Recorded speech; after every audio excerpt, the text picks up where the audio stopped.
Ladies and gentlemen of the jury, we are here today to discuss the case of State versus Peter, a case that has turned an innocent man's life upside down over one mistake that ended with non-lethal consequences.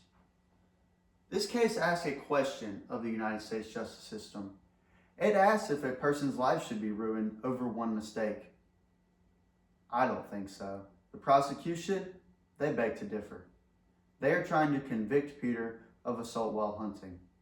But I am here today to assure you that Peter is not the criminal the prosecution is trying to paint him out to be. Let's go over the story of that night and the circumstance around it. Peter and Joe were together that night because they were preparing for a hunt they had that weekend. While they were together, they had a couple of beers and decided to go target shooting in Joe's backyard. Peter went to Joe's house, grabbed a .32-20 caliber varmint rifle, but forgot to engage the safety on it. While he was setting up targets, a turkey crossed his sight. He decided to shoot at the turkey, and in trying to do so, he dropped his rifle. It fired, and the stray bullet hit Joe. Now, let's look at what constitutes assault while hunting.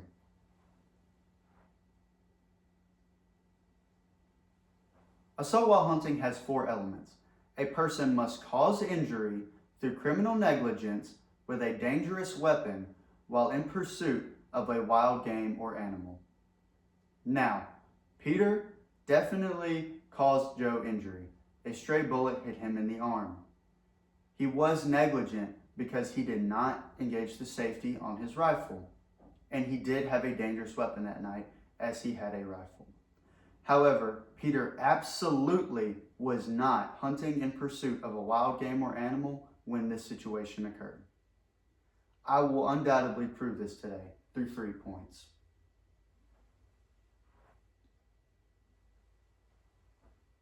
Firstly, a person's intentions do not always match this outcome of a situation. How many people here have ever tried to make a person's day better? You saw they were having a bad day. You tried to make their day better, and you only made things worse. I know it's happened to me, and it's probably happened to somebody else in this courtroom.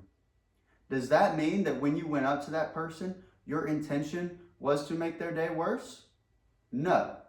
The outcome just happened to be that way, but it does not mean that that was what you intended all along.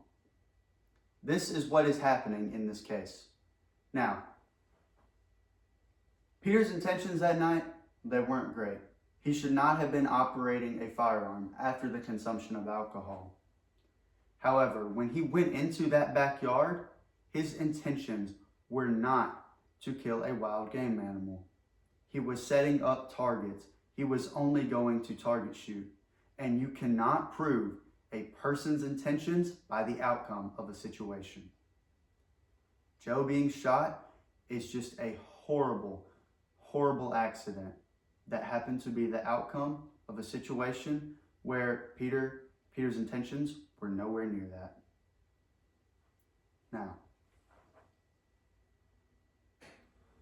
moving into my next point, the prosecution's argument makes no sense that Peter would be hunting because of the location of the shooting. Why would Peter be shooting targets, setting up to shoot targets in the same place that he was going to hunt? How many people in this courtroom are hunters? You? I myself have hunted for many years, and I know that you absolutely do not target shoot in the same place that you hunt for game animals. If a game animal, or any animal for that fact, hears a shot, they will be spooked and they likely will not return to that area for a long period of time. If Peter was planning to go hunt in Joe's backyard where Joe was shot, why would he be setting up targets in the same area? It's because he was not planning to go hunting back there. He was only planning to target shoot, and that is it.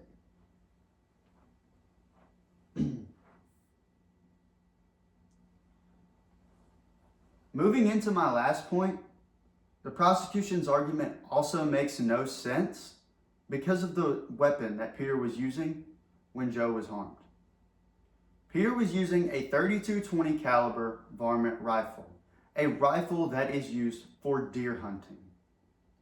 The animal that Peter was going to shoot at was a turkey.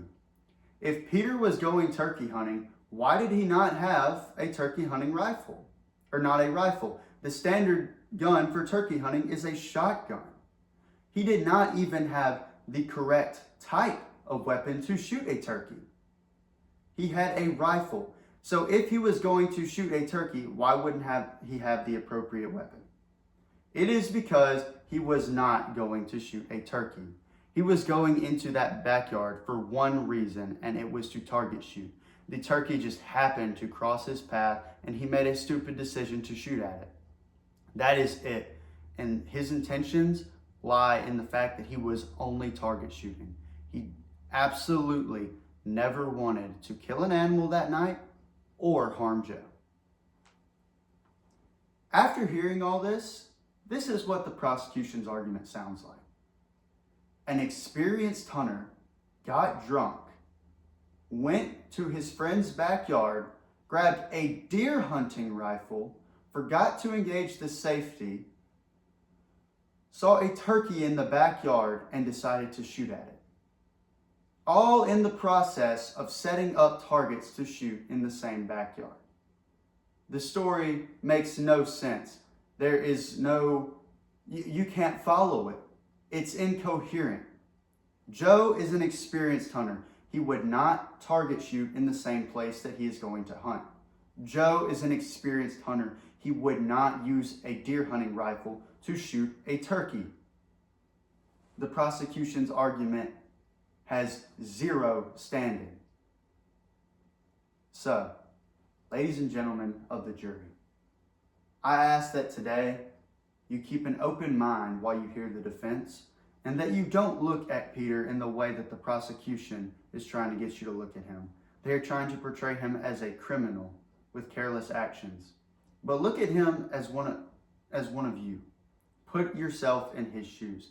He is an ordinary person with an extreme turn of bad luck. And after hearing this case today, my hope is that you will see Peter's innocence and that you will rule to acquit him.